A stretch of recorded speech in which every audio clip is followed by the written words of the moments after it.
So what happened this past Sunday? Well, there was one of the most anticlimactic Super Bowls of all time, and a little bit of news happened to come out about the future of Aaron Rodgers with the New York Jets. So today we're going to talk about that news a little bit, talk about what it means for Rodgers, what it means for the Jets, and also look ahead a little bit to the future crop of quarterbacks that will be available. But guys, you know what's up. It's Wednesday night, it's 6 p.m. Eastern, and we are live.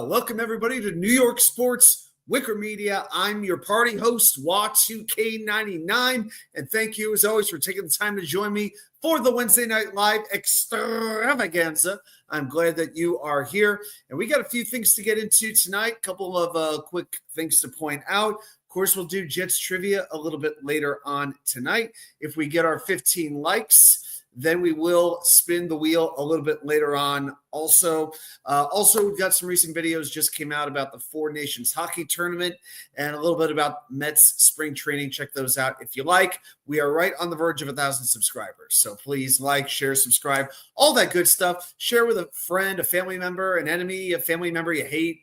Joe down at the delicatessen, Frank over at the bank, whatever it is. Appreciate everybody's support. All right, well, we'll get into the Jets talk in a few minutes as the chat starts to filter in a little bit. All right, I can see a few people are jumping in right now. All right, we're going to get to the Jets talk in just a couple of minutes. But before we do that, well, we always talk about what's on my mind in the world of New York sports. So let's get started with a little bit of what we like to call 3 and out. So I'm going to just a quick thing I got to say about the Super Bowl here. I'm so glad Vic Fangio is not with the Miami Dolphins anymore. He is a well-respected defensive coordinator throughout football, whether it was in Denver before there, Miami for a little bit. Well, he leaves. The story that came out was it was family reasons why he wanted to go back to the Northeast. Some people have denied that was the real reason, but family reasons is the party line that was given. Thank goodness he's out of the AFC East because that Philadelphia defense, did they ever come to play? I think most people knew that Philadelphia had more talent than Kansas City. And even when I did the preview, I talked about it. I said, Philly's got to be hungrier than Kansas City at this point. They haven't forgotten 2 years ago. They've got that extra desire that after you win enough times, sometimes you can get a little bit complacent. Kansas City had the history, they had the intangibles, and they had, the better coach and quarterback, it seemed. And they won a ton of games this year, but a lot of that was luck.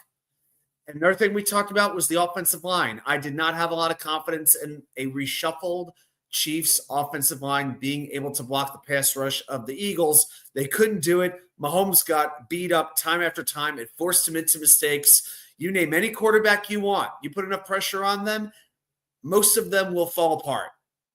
No matter who it is, no matter how many championships they've won, no matter how many broadcasts they do, okay? And that game was basically done by halftime. Enough said there. Want to give a little bit of a shout-out here to the New York Knicks trouncing the fourth-place Indiana Pacers, fourth-place team in the East, in their building in Indianapolis. Final score 128-115 on Tuesday. Nick shot the ball great, 54%. Josh Hart gets 30 points and 10 rebounds, first time in his career. Karl Anthony Towns, maybe getting over that thumb injury that had sort of limited his game for the last month. He drops a 40 spot, made it a lot easier without Miles Turner playing down low for the Pacers. And I'm pretty amazed at the Knicks, at most of the Knicks fans right now. A team that has been so down for 20 years And it seems as though every regular season win the Knicks get, they just basically overlook it because it's not Boston. It's not Cleveland. It's not Oklahoma City. Those are the three teams that the Knicks have not defeated yet this season at all. And they're probably considered the three best teams in the league. Well, you know what? The Knicks will have a chance to shut those critics up. February 21st at Cleveland. February 23rd at Boston. That's right. 2 games in a row, 1 day off against the 2 best teams in the East on the road. Hopefully OG Anunoby is back for those games. And I want to spend a minute here on hockey. So the NHL is on a break right now. The Four Nations tournament begins Wednesday night. That would be tonight in Montreal. Goes February 12th through the 20th. So it's a 4-team round robin, USA, Canada, Finland, and Sweden. The first 2 games for every team will be in Montreal. Games tonight, Canada versus Sweden, 8 o'clock. And then Thursday night, the U.S. begins against Finland. Saturday, you've got a doubleheader, Finland versus Sweden, USA versus Canada. The third set of games will be Monday in Boston on President's Day, Canada versus Finland, USA versus Sweden. And then you've got the final in Boston that next Thursday. So 3 round robin games. The 2 teams with the most points will make it to the finals. And I did make a prediction on that, but you could check out that other video if you like to see who I'm picking to win. But I will be watching it. You know, I like it when nations get involved in sports, particularly in soccer and hockey. The World Baseball Classic, I really don't care. Basketball, no big deal. Tennis, not so much. But soccer and especially ice hockey is always really fun when teams get to play for their countries. And, of course, the Ryder Cup in golf, I've always been a big fan of that. So let's see what winds up happening here. I think it's going to be fun. I think the U.S. has a very good chance, but all these teams are going to be good. Let's see what happens. All right, well, let's get the 3 and out of here. All right, and now we just got that screen a little extra green right now. I got the old school Jet logo right over there that represents an era in futility. Why, you ask? Because that just might be where we're heading. Oh my gosh. I still got, I would do the chant. I got to be honest. I don't even feel like I can do the chant right now. I'm just feeling pretty beaten down at this point. So I have to play this, played it before, but I'm going to play this quote from WFAN host Greg Giannotti. This is the New York Jets where careers come to die and the worst memories of your life are born. And that pretty much sums it up. And you can ask Aaron Rodgers how he feels about that. So, as we all know, that is pretty much the big news of the day, of the week. Aaron Rodgers, obviously no longer a New York Jet. It has not been made official, but pretty much everybody has reported he is out. He flew to New Jersey last Monday, a week and a half ago. Met with Aaron Glenn, Darren Muji on Tuesday. That was very good timing considering most of the media was heading down to New Orleans at that point. So the reports have been he didn't want to stop doing the Pat McAfee show. He was not they weren't going to give him any extra special treatment. Now, here's the thing. Aaron Rodgers is, in my mind, the most talented quarterback I've ever seen play the game. I think he's about one of the best of this generation. Manning, Mahomes, Rodgers, all absolutely elite quarterbacks, elite levels of talent. You can't – Aaron Rodgers does deserve a little bit of extra treatment. I'm fine with that. Look at Tyron Smith for a minute. I mean, he basically didn't practice all year just to sort of preserve his body. So, I don't see why Aaron Rodgers is like a horrible teammate if he misses like one or 2 days in minicamp. I've never considered that to be a problem. I just think people magnify the problem. 1, because it's the Jets. 2, there's people that don't like Aaron Rodgers because, let's be honest, he's a very open and honest man. He will state his beliefs, whether you like them or whether you don't like them. So people will emphasize his negatives that much more. And, I just don't think that's right. But I give Aaron Glenn a lot of credit. He has put a standard in place. And if a player isn't on board with how players are going to conduct themselves, with how they're going to do business, they're not going to be here very long. So I got to give Aaron Glenn a lot of credit for basically saying, Aaron, we would like you on this team, but there's certain standards. It is not your way. You do not run the show anymore. And if Rodgers wasn't willing to accept that, then God bless him. He can move on. because, yeah, Aaron Glenn does need to establish himself as the face of this franchise. I do believe that more than any one player. There is not a player on this roster who deserves to be the face of the franchise, because what have any of them done for the franchise? No winning seasons, no playoff bursts, etc., etc. Might be a Pro Bowl appearance here and there, but what is that going to really mean for us as fans? Not a whole heck of a lot. But Billy's bringing the early negativity. Our new rookie staff is carrying on the long Jets tradition of selecting the worst possible choice for the team. For the short term, yes, I agree with you. Is there any quarterback out there that Aaron Rodgers would be less than for next season? Is there anybody in the free agent market, anybody on the trade market, anybody available in the draft who would come in and produce the way that Aaron Rodgers did last year? I think you'd be very hard-pressed to find that. Numbers look very good, almost 4,000 yards, 28 touchdowns thrown. Some of the more detailed analytics weren't very good, like expected completion percentage, off-target throws. Those did not look very good. But again, with completion percentage, when you have as many drops as anybody, when your teammates are dropping passes left and right, when you have penalty after penalty, it kind of makes it pretty hard to put up gaudy numbers at the quarterback position.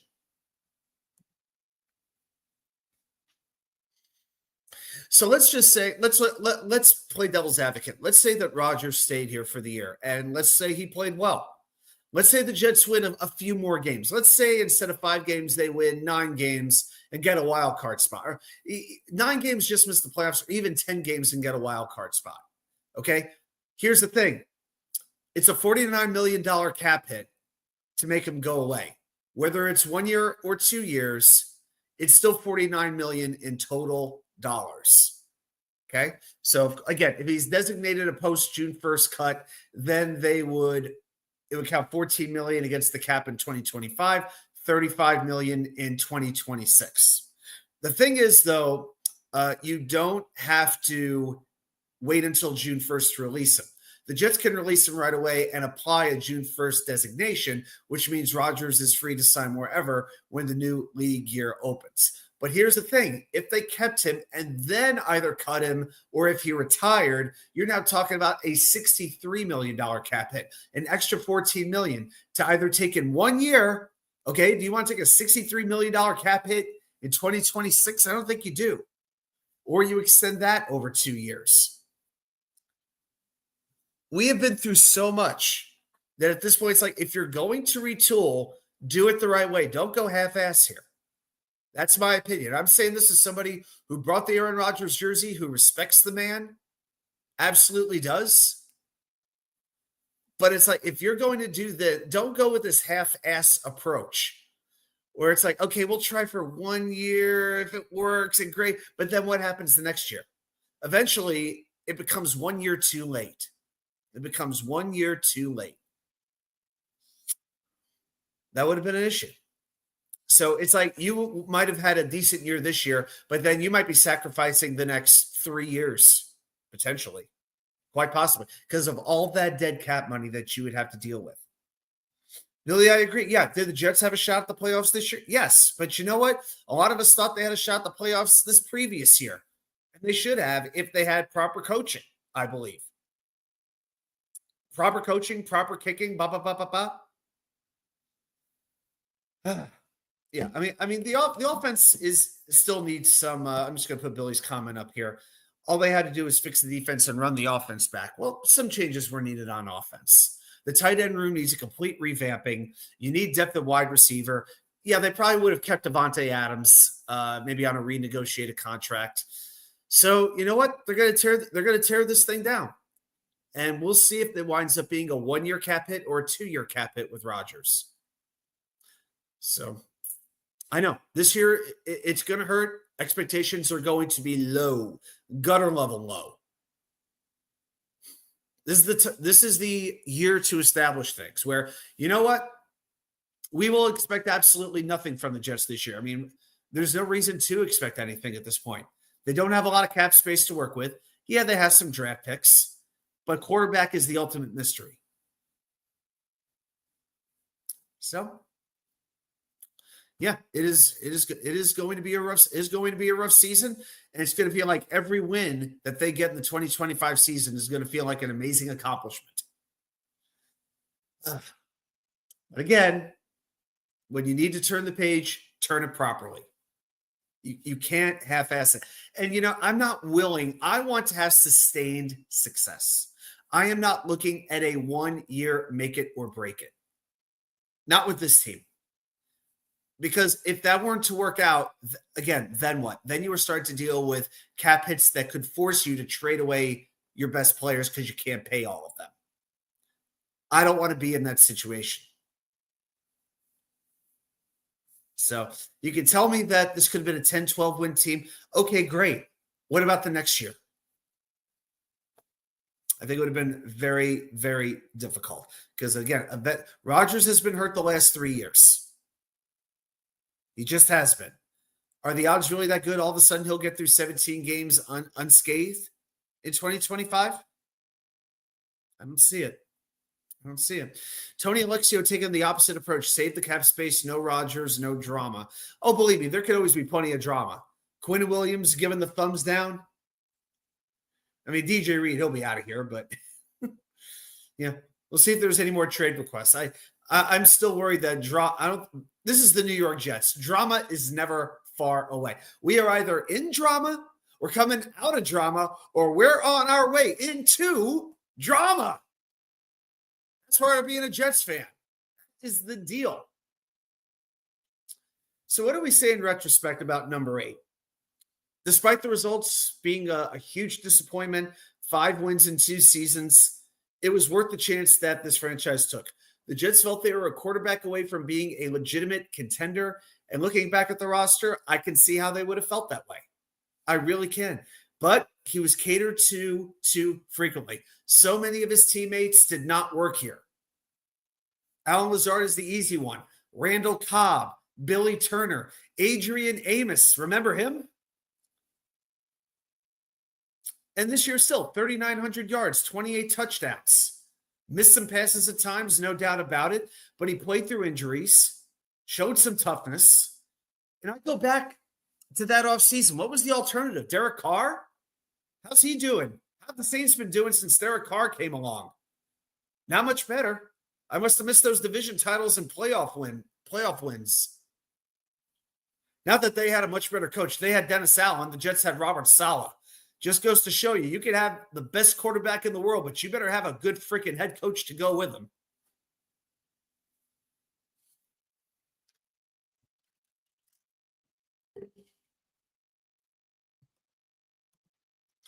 Billy, again, I just think it's a 1 year perspective that you're looking at. I'm thinking several years. I don't want to go all in for 1 year. And I feel like if we had kept Rodgers, that's what we would have been doing. That's just my thought. Yep. The idea is taking 1 step back to take 2 steps forward. That's the idea. I'm not saying it's going to work, but I understand the thinking of it. To me, you could have made an argument either way for Rodgers staying or Rodgers going. And now we look at what's coming up next year. And I think about the alternatives. So who do the Jets have right now at quarterback? You've got Tyrod Taylor. You've got Jordan Travis. You got Adrian Martinez. Look, Adrian Martinez, yes, he's mobile. I still remember the last preseason game when he missed several wide open passes. Okay, Adrian Martinez is not an accurate passer. He's a right-handed Tim Tebow. Jordan Travis, who even knows if the Sun Gun can walk right now? He's a complete wild card. He does not exist until we see him on the field throwing passes. And Tyrod Taylor, 36 years old. That's what he is. Under contract for 1 more year, that's great. Capable player, but we know the injury history. He can barely get through a season without getting hurt. So something definitely needs to be added. Now, I'm looking at these different things. By the way, Taylor, he hasn't started more than 6 games in the season since 2017. Okay, 58 career starts. He's 35 years old. So you could say he's a young 35, but again, he doesn't have that rhythm where he's starting every single week. So I think about some of the free agent options that I've been looking at and some guys who could potentially get cut or become available. And I want to mention, I'm actually going to do a countdown from 5 to 1, the free agents or potential free agents that I would rank from least to best on who I would want to see come in. And I'm not saying that all of these guys are solutions, but I'm talking about for a 1 or 2 year situation who I would bring in. Now, one person who is not on my list, I think would be on some people's list, is Kirk Cousins. He is expected to shake free from the Atlanta Falcons. They've committed to Michael Penix, understandably so. Penix looks like a potential star in the making. Cousins is interesting. Now, think about this. Cousins was in Minnesota when Rick Spielman was the Vikings GM. That's right, the same Rick Spielman who the Jets have now hired as the Jets senior football advisor. So you got that little connection going on. He's very cost effective. The Falcons, they're on the hook for his base salary, which is $27.5 million. The Jets would only have to pay the veterans minimum, basically $1.2 million. $1.2 million for Kirk Cousins sounds pretty good. Here are the issues. His play deteriorated in a big way last year. Now, he was coming off an Achilles injury as well, and that first year back from Achilles never seems to be quite the same, as we all well know after what we watched this year. You know, he's pretty much got the mobility of an oak tree at this point. But the other thing, and what bothers me the most, is that he spurned the Jets. He used the Jets a couple of years ago when he ultimately signed with Minnesota. And if I'm Woody Johnson, do I even want to deal with that? Somebody who rejected us before, and now he's looking for a starting job. So he's like, yeah, I didn't really mean that. Can you imagine? Oh gosh, that'd be like the ultimate arranged marriage.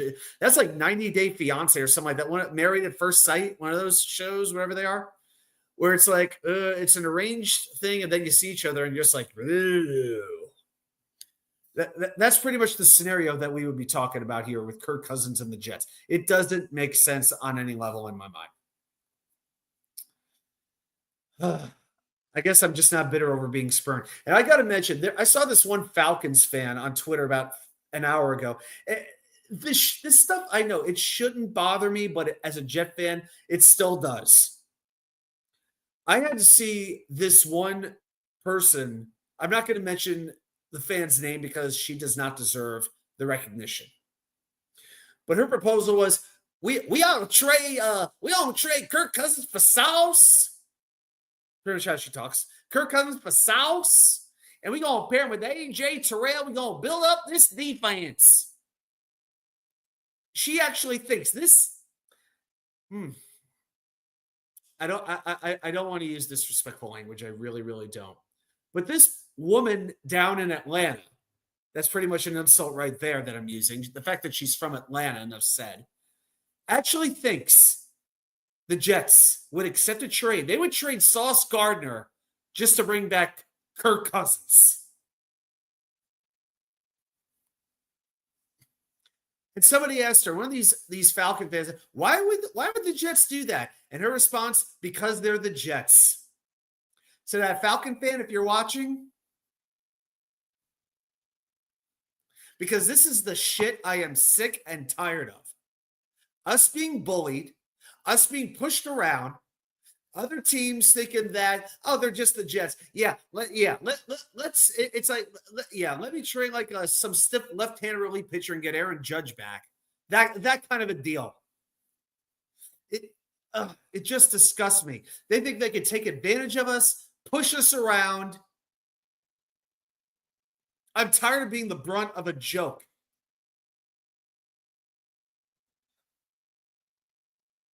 It really, really bothers me. I'm like, yeah, you want to make that trade? Yeah. Throw in like 5 first-round picks, then we can have a fucking conversation.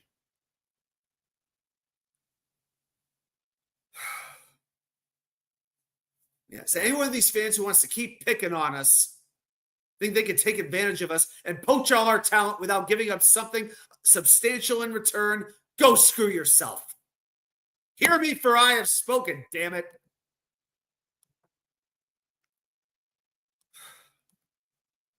Man. And as far as Sam Darnold goes, please, just stop. He's going to demand multiple years. He's going to try to get a 3 or 4 year contract. The Jets this year will already be committing at least $21 million combined to Tyrod Taylor and Aaron Rodgers. You want to add another $30 million on top of that, pay that to Sam Darnold? Why would Darnold want to come back here? I can't think of a reason. Unbelievable. Unbelievable. So I started thinking about the free agents who might be worth taking a shot on. And so I decided to do that. I came up with my top 5 free agent or potential free agent quarterbacks that the Jets could pursue in free agency. So now, again, you have to keep in mind the Jets, they're expected to have, right as of today, about $20 million or so in cap space. That's not a lot of money to work with. So I could see some restructuring, some maneuverings, different things like that to open up a little more cap space. First of all, Devontae Adams, they let him go. That'll more than double that cap space. So it's going to be interesting to see what happens. But number 5 for me is Jacoby Brissett. So he is 32 years old. In 2024, had a 1-4 record, completed 59% of his passes, 826 yards, 2 touchdowns, 1 interception. Now, he played 16 games in 2022 for Cleveland, and he's been like a decent 1A backup quarterback for his career. Here's the thing, though. His career record is only 19-34. He basically is, a 1-2 quarterback on average when you do the math. But I think he is pretty reliable. He can get you down the field if he absolutely needs to. The fact that he just hasn't played all that much in the last 2 years, it doesn't give me a very good vibe. But I would be open to Jacoby Brissett. Yeah, it's just one of the it's funny. If you bring in Brissett, it almost feels like you're bringing in the clone of Tyrod Taylor, doesn't it? Same results, same style. Not too sold on it. Number 4 for me is Jameis Winston. 31 years old, 2024, had a record of 2-5, completed 61% of his passes, 2,120 yards, 21 yards this year, 13 touchdowns to 12 interceptions. Now, he played 12 games this year, and the last time he was a starter was in Tampa Bay. He was still with the team that drafted him. This was back in 2019 before the overrated one came in and took things over around the COVID year. And that year, he threw for over 5,000 yards, league high, in 2019, 6 years ago. But he also threw a league high 30 interceptions. And that's what you have to worry about with Jameis Winston. He is a high-risk, high-reward quarterback. He can make some great plays for you. He can make some great throws. Amazing personality. Radio Row, Media Day this past week, he's yucking up there with Saquon Barkley. He's asking Saquon for free agent advice. Where should I go? So Jameis definitely has that good vibe about it. And I do like that. But when you turn the ball over that much, 30 interceptions in 1 year, and this past year, 13 touchdowns to 12 interceptions, you're not winning. You're not winning games like that. Aaron Glenn has said what he's looking for in a quarterback is toughness. Turnovers to me do not equal toughness. Yeah, Bill making a point. Brissett has been on some bad teams. The record doesn't tell us much. In some cases, that's fair, but he did have Belichick coaching for a short period of time. New Orleans has some decent teams. New Orleans was at least capable, especially playing in the NFC South. So I thought New Orleans was at least okay. Bringing Derek Carr for cheap. If he shakes loose, then I guess I'd have a conversation, but I don't know if that's going to happen. Yeah, I haven't heard that Derek Carr is not a free agent. And I haven't heard that he's going to shake loose either. We'll see, though. The 5-12. Yeah, Billy referring to the 5-12 record. We can't hang that on Rodgers. Our kicker was hitting 60% of his field goals. Correct. Our defense was choking games away left and right. Correct. Speaking of Jacoby Brissett, just remind yourself of that second New England game when he led the Patriots with that just amazing offense with Moss and Welker and Gronkowski. Oh, I'm sorry. That was the Mario Dulles, Keyshawn Booty, and Hunter Henry. Oh, my God. Letting them go down the field twice on drives that took less than 3 minutes to beat us. And again, yeah, coaching, the special teams, the defense not making the tackles they needed to. All of those things cost them. And so much was discipline. When you have penalties, when you have drops over and over and over again, missed tackles, so often that comes down to preparation or a lack of preparation, a lack of coaching. And the fact that and that was one of the biggest mistakes, was firing Robert Saleh. Not that he should have not that he should be the head coach now, but it's easy to see Jeff Ulbrich was stretched way too thin. He could not give that defense, that defensive talent, the attention it needed, because he felt he had to prepare the whole team. But it was also up to Ulbrich to recognize he was being stretched too thin and say to somebody else, hey, you be the head coach. I got to focus on the defense. This is my baby. This is what was working. The way things are going right now, it's failing. Let's change this up. And Ulbrich did not do that, and that's his fault. Hey, Wild Wave, how you doing? Hope you're having a good hump day, February 12th. I'm sure some of you guys might have some Valentine's Day plans coming up. I don't.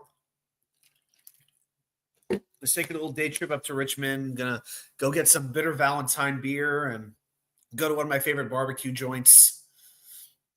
Have a nice big Tres Hombres sandwich with brisket and pulled pork and sausage on it, some pickled onions, some thick sauce on it. It'll be good. Gonna be really good. Wild Wave is happy to have Aaron Rodgers gone. Okay, sure. I feel like it's very, very, very mixed. I don't think there's really any question. You talk to 100 Jet fans, and it's probably going to be at least 40 on either side, and then the remaining 20, who knows? All right, well, let's go to number 3, and it's Cooper Rush of the Dallas Cowboys.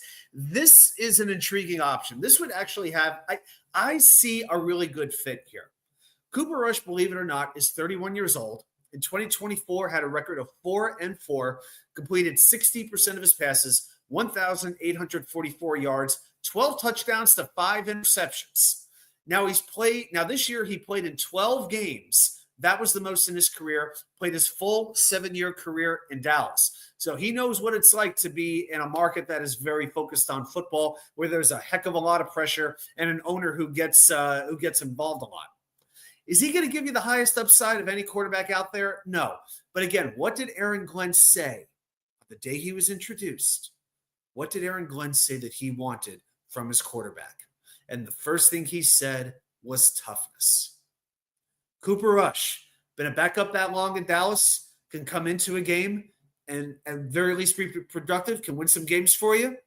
I think Cooper Rush actually fits the bill. There's something to admire there.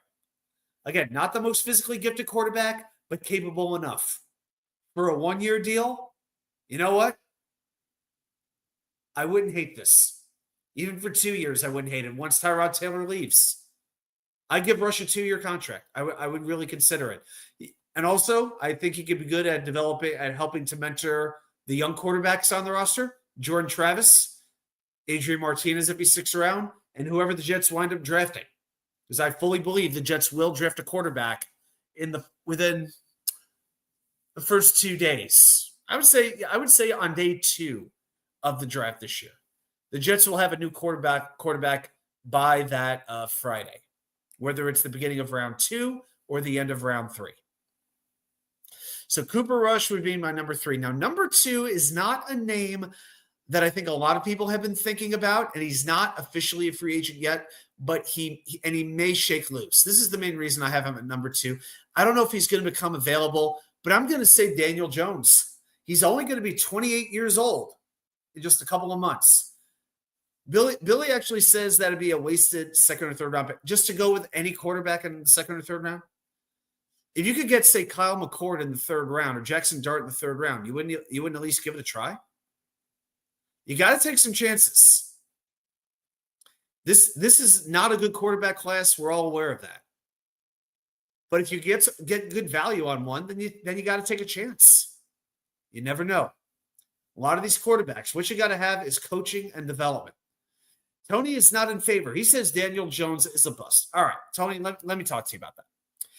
This past year, not so good. 2-8 record, completed 63% of his passes, 2,070 yards, 8 touchdowns to 7 interceptions, with no offensive line to speak of. The left tackle was out. The center missed a whole lot of time. They shuffled through right tackles. Oh my gosh, like the Jets shuffle through head coaches. And I'll tell you a few things. We know he can run. It might be one of those situations where the first place didn't work out, like Baker Mayfield in Cleveland or Sam Darnold with the Jets. So you need a new perspective. I don't think Daniel Jones ultimately not working out with the Giants has anything to do with him being in New York. I honestly think that that's irrelevant because he showed he can succeed in New York. Getting the Giants to the playoffs, winning a road playoff game. I don't think it's the worst idea. Now, right now, the talk is the Vikings keep McCarthy and Jones and let Darnold go. Who knows? But I'll tell you what, Daniel Jones has to know deep down they drafted and traded for J.J. McCarthy for him to be the guy. Jones is going to want to look for an opportunity to start. And I still think the Jets are a place that some people are going to be willing to come to. I mean, you look at the AFC. I mean, I'm going to get into this. We're going to get into this in a moment, but I didn't make a chart for it, but I at least want to go through it. Most of the AFC, they got their quarterbacks in place. The majority of teams do. There's only so many opportunities out there. And I'll tell you what, the way Aaron Glenn spoke, I bet he could sell ice to an Eskimo. Tony wants to bring in Tommy Cutlets. Oh, my God. I'd rather bring in Drew Lock than Tommy DeVito, okay? yeah, Drew Lock's a free agent as well. I didn't even think about including him. He was never even a consideration. Yeah, Tommy DeVito this year, let's see, 0-2, 257 yards, no touchdowns, no interception. He's the ultimate whatever quarterback. Looked okay last year, but again, he's already 26 years old. He's the same age as Daniel Jones.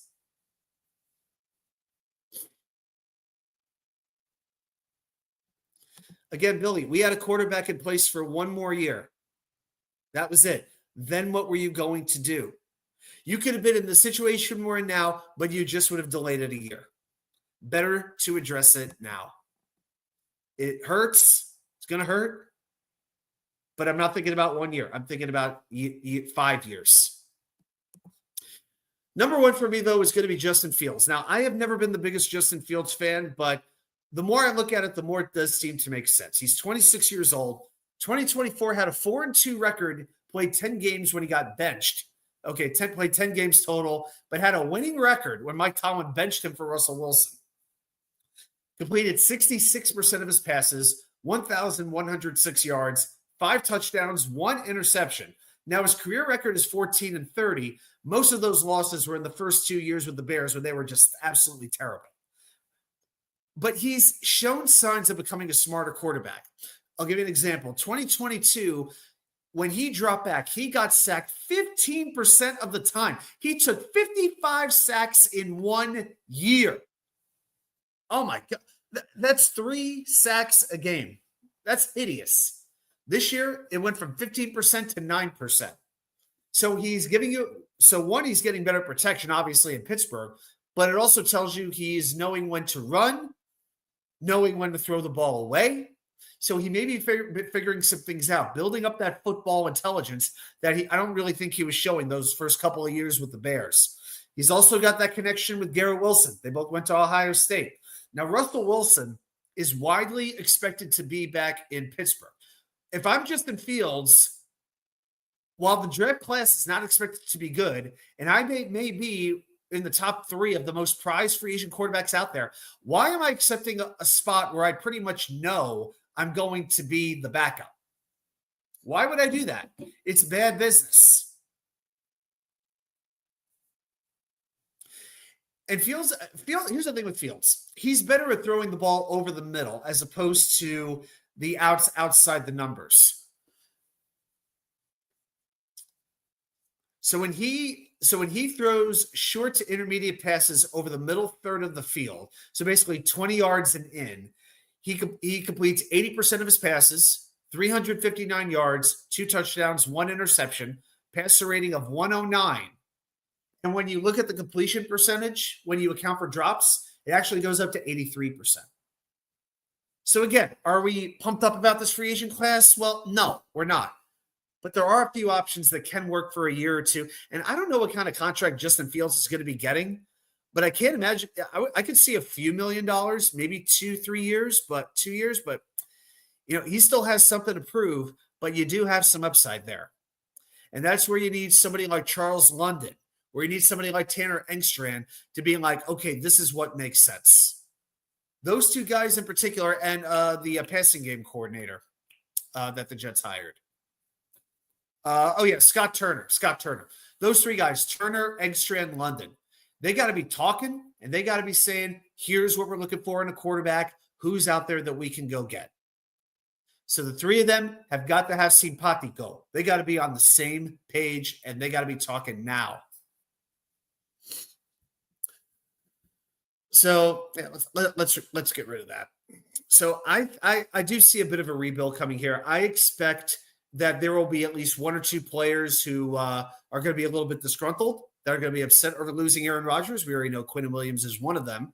We know guys like Jermaine Johnson wanted him to come back. Not going to happen. I could see a real like wave the white flag type building here, rebuilding here. There you go, like that. See, there's your white flag. Billy, you have no proof that Garrett Wilson wants out. You have no proof. There's no, that is not true. Garrett Wilson just wants to win football games no matter where it is. He has not requested a trade. This is not Myles Garrett. And again, I'm going to say what wide receiver doesn't request a trade at some point in their career? Jefferson, Hill, Samuel.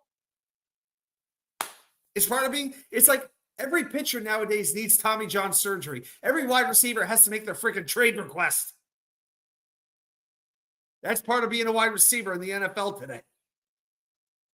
Right? So, yeah. So am I worried about Garrett Wilson wanting out? No, because what would you do to replace him? What would the Jets have at wide receiver if Garrett Wilson left?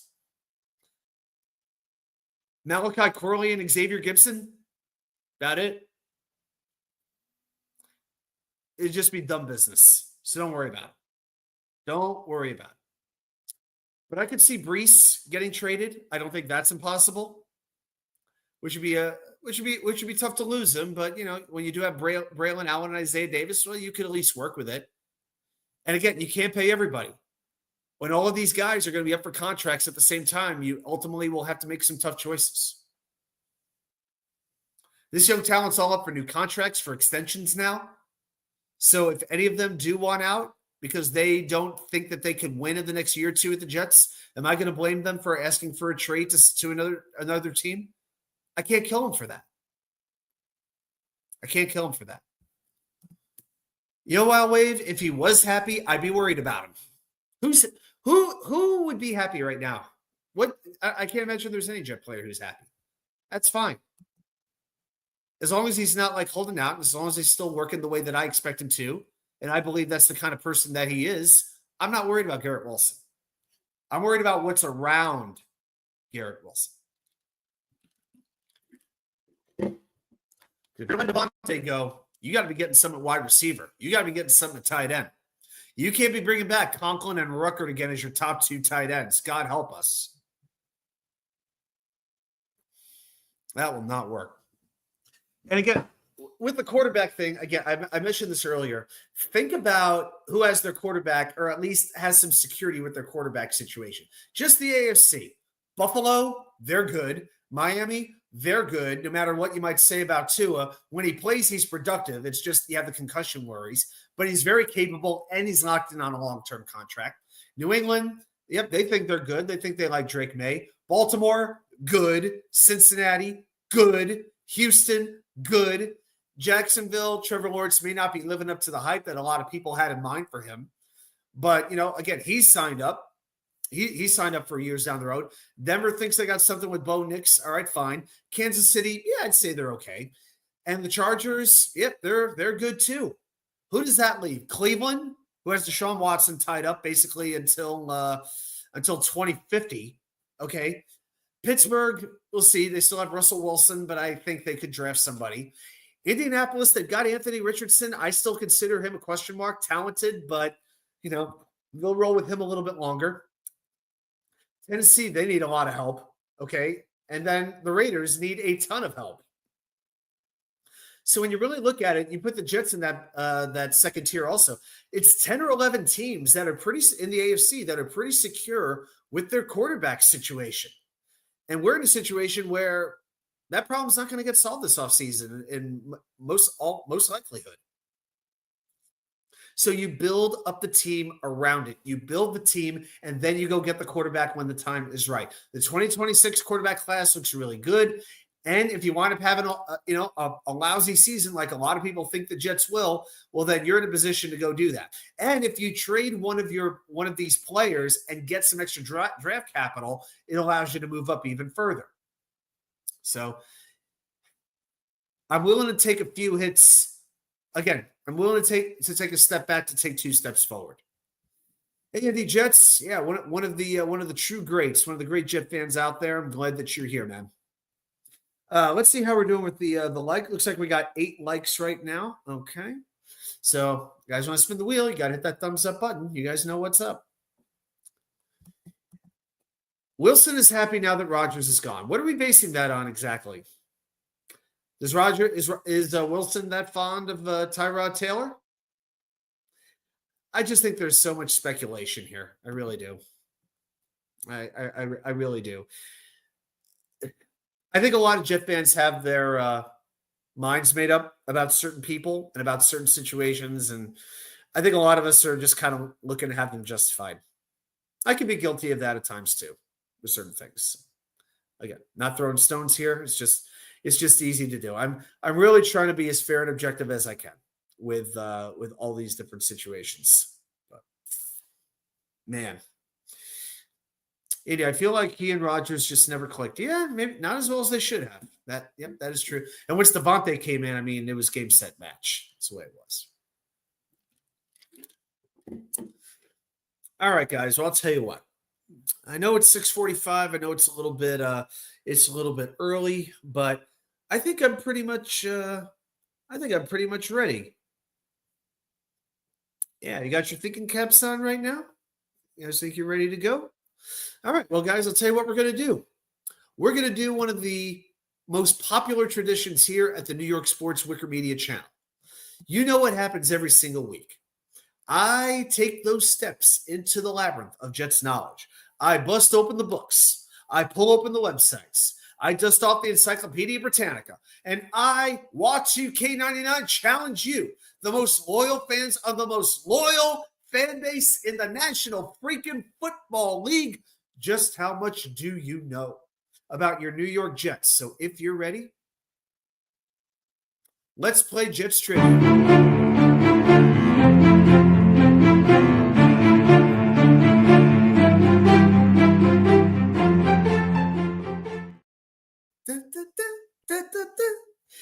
Okay, so you guys know I try to keep these trivia questions as topical as I can. And I don't know if we'll have a chance to do this again, so we're going to go ahead and do it. I've got tonight's question. Of course, I'll give you 5 minutes on the clock to put your answers down in there. Let's see if you guys can get the question correct.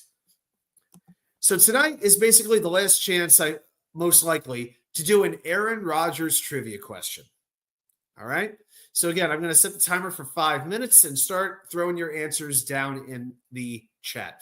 Your question tonight goes like this. Aaron Rodgers finished 7th in the 2024 Comeback Player of the Year award. Who finished ahead of him? One away from 1,000. Yeah, almost there. Got to get a few past 1,000 just in case there's any bots there. Hey, David, good to see you. Hope you're having a good week, man. All right, so 6 players finished ahead of Aaron Rodgers in Comeback Player of the Year. Can you name all 6 players? And I will tell you that, yeah, all right. Indy Jets goes with Joe Burrow. Is it Joe Burrow? Of course it is. Joe Burrow finished first. Joe Burrow was the winner, and deservedly so.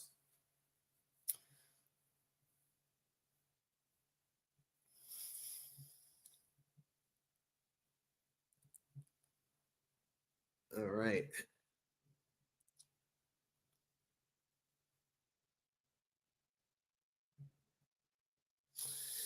Okay, so Aaron Rodgers finishing 7th in 2024 comeback. 6 players finished ahead of him. Joe Burrow came in first. Who came in 2nd, 3rd, 4th, 5th, and 6th?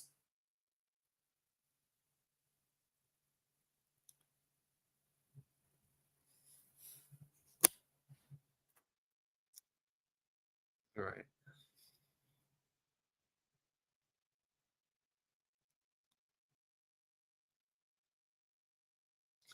Yeah, still a few weeks away from free agent. This is definitely the toughest time of the year.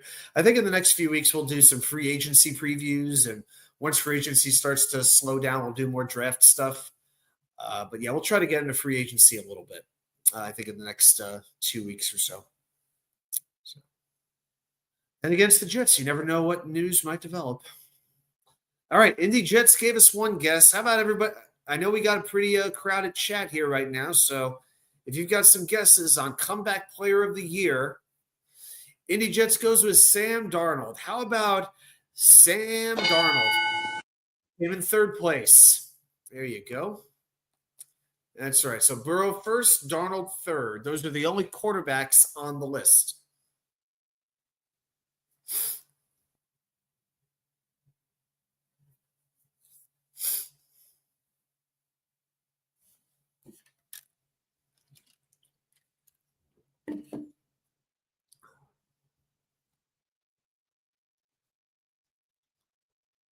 All right. All right, David, Tony, Billy. We got a few other people hanging out in the background. David D steps in with J.K. Dobbins. How about J.K. Dobbins? That's right. The Chargers running back came back from his second torn ACL and had an excellent season with the Chargers. So, yeah, you guys got 1, 2, and 3. Wild Wave contributing. The safety from Buffalo. Yep, Damar Hamlin. How about Damar Hamlin? You came in fourth place. You guys got the top 4 with 1 minute 40 seconds left to go. That's right, Damar Hamlin. So who came in fifth? Who came in sixth? These two are going to be a little more challenging. Yep, Indy basically saying the same thing Wild Wave did. Yep, there you go. Yep, when the cardiac arrest. Yep. Not that his play was lights out, it's just the fact that he did come back.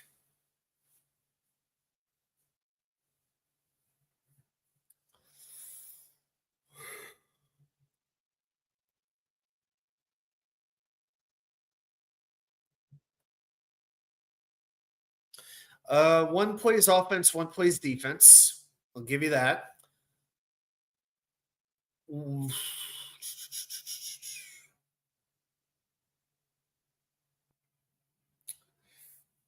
can I give you? One of the teams went very far in the playoffs, and one of the teams was one of the worst teams in the NFL this year.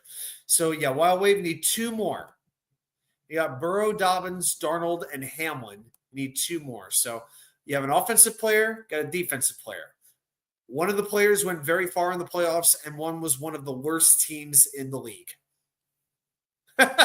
Tony, Greg Zerline 2020. Would any of us be shocked? Yeah, he'll turn into Adam Vinatieri and Jan Stenerud combined. Wouldn't shock me. Wouldn't shock me at all. That's one thing we'll need is a kicker, and Nick Folk's available. Wild Wave goes with Mekhi Becton. You know, it's really not a bad guess, but no. The great Sharon McLean's here. She kicks in with Christian Gonzalez of the Patriots. Is Christian Gonzalez correct? Sure is. He finished 5th in voting. And then there's one other player. So this is an NFC player, plays offense, and went very far in the playoffs. Time's up.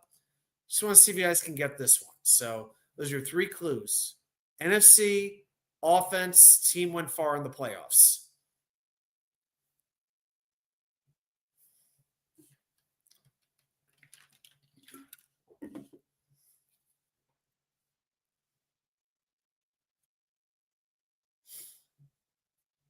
So you guys have 1 or 2 guesses. I don't know.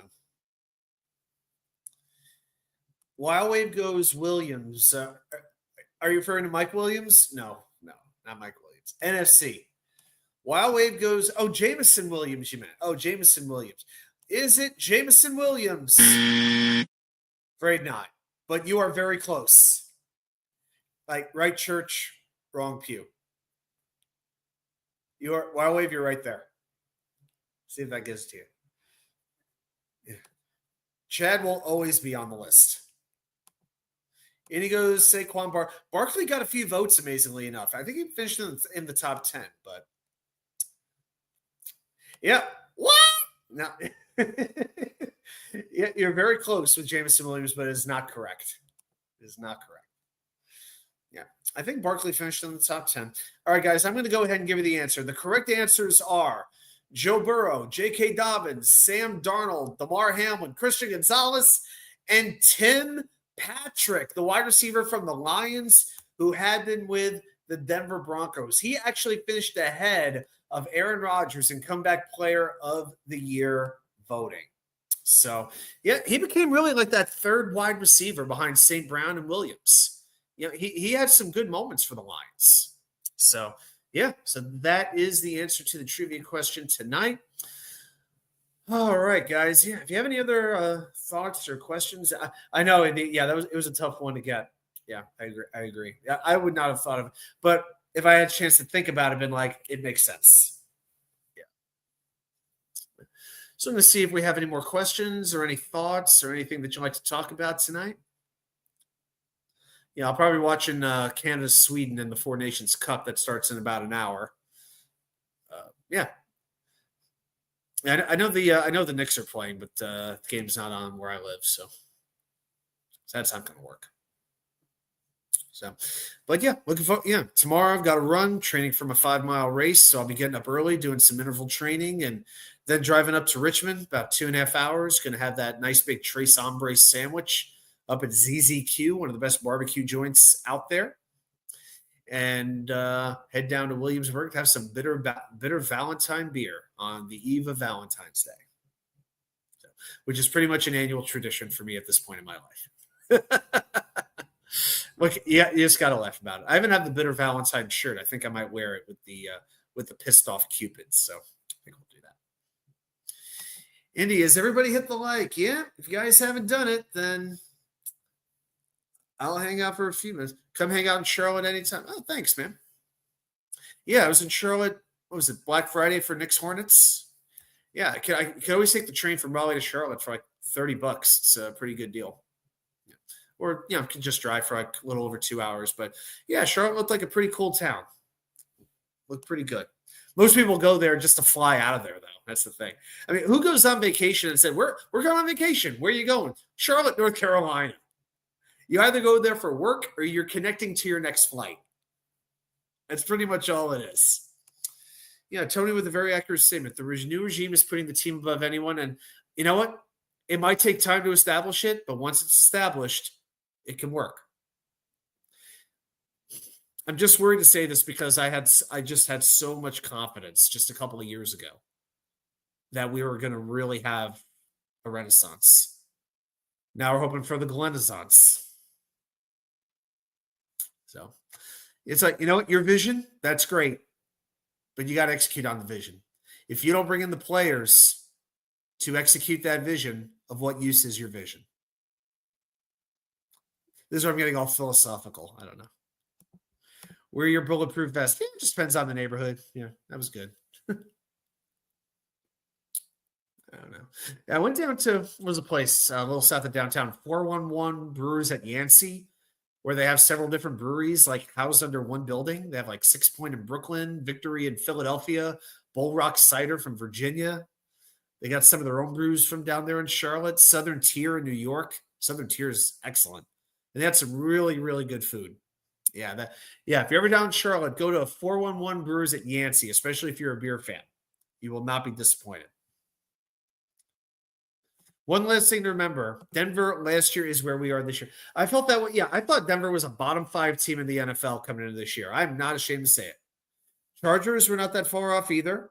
Washington, not that different either. And you could tell me Washington changed their owner, and that would be true. And who's the Jane Daniels we're bringing in? So I actually feel like the Jets have a better roster than Denver did this time last year. I don't see how that could be really argued. Really don't.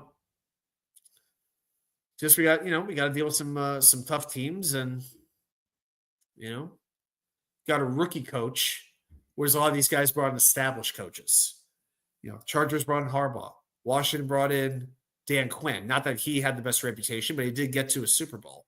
And Denver brought in Sean Payton, who has a fantastic reputation and has the Lombardi trophy. Aaron Glenn's a rookie coach. And I believe in what he's capable of. But how are they going to execute this vision? Just so you know, Jet fans, they're going to make some moves that are going to hurt us this offseason. Kind of one or two things happening that you did not expect. Whether it's drafting a certain player, whether it's signing a certain free agent, whether it's letting somebody go, trading somebody away. Expect a little bit of shock. Milroe is our Bo Nix. Wow. Okay. Bold statement, brother.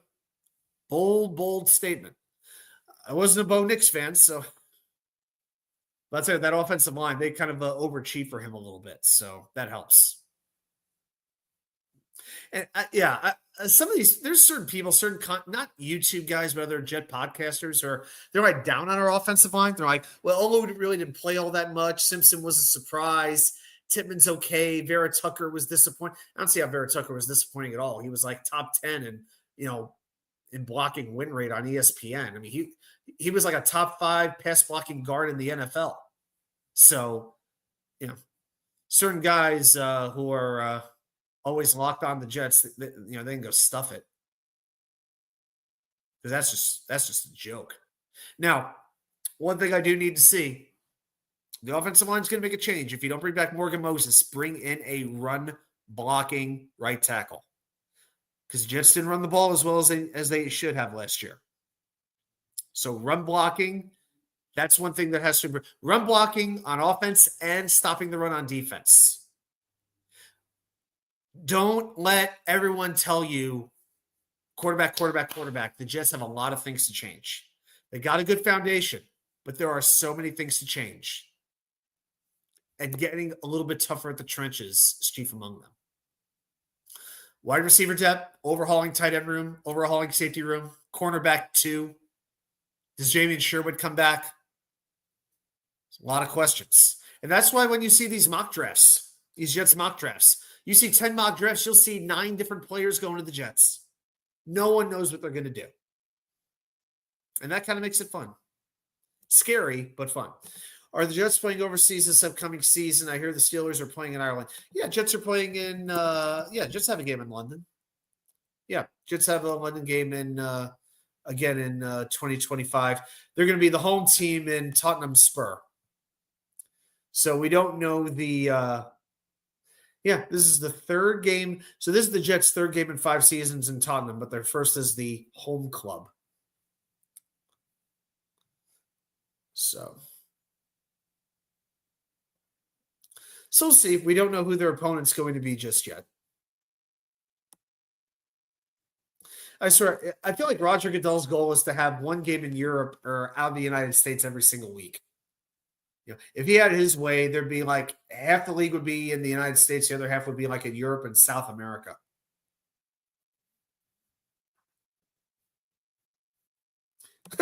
Indy Jets, I'll be in the Philippines this coming season, so I'll be converting many Filipina into jet fuel. Is that for work or what's going to be taking down the Philippines?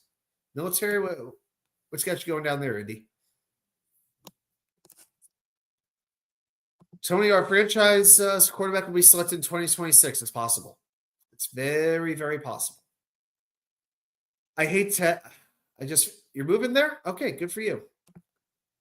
Hope it works out. Yeah, I guess that's the most English-speaking country in Asia. I think it's the only country in Asia where English is the predominant language. You're retiring. Okay. All right. Good for you. I've never been into any part of Asia, but I hope it goes great for you. Hey, maybe 3 years from now, Goodell will have a game in Manila. We'll have the newest Thrilla in Manila, and the Jets will be there. Can't you see that? Oh, my God. I'm happy the Swifties ain't singing now, Tony says. We'll just have to shake it up. Oh, man. Yeah, I don't want to go too much. I want to go down that rabbit hole, but that was the one thing I found particularly satisfying of Kansas City losing. So, yeah, count on the breakup between her and Travis Kelce happening within 6 months. He won't be playing anymore, and she'll need material for new albums, so she'll dump his ass. or she'll get annoying enough to where he dumps her. One or the other.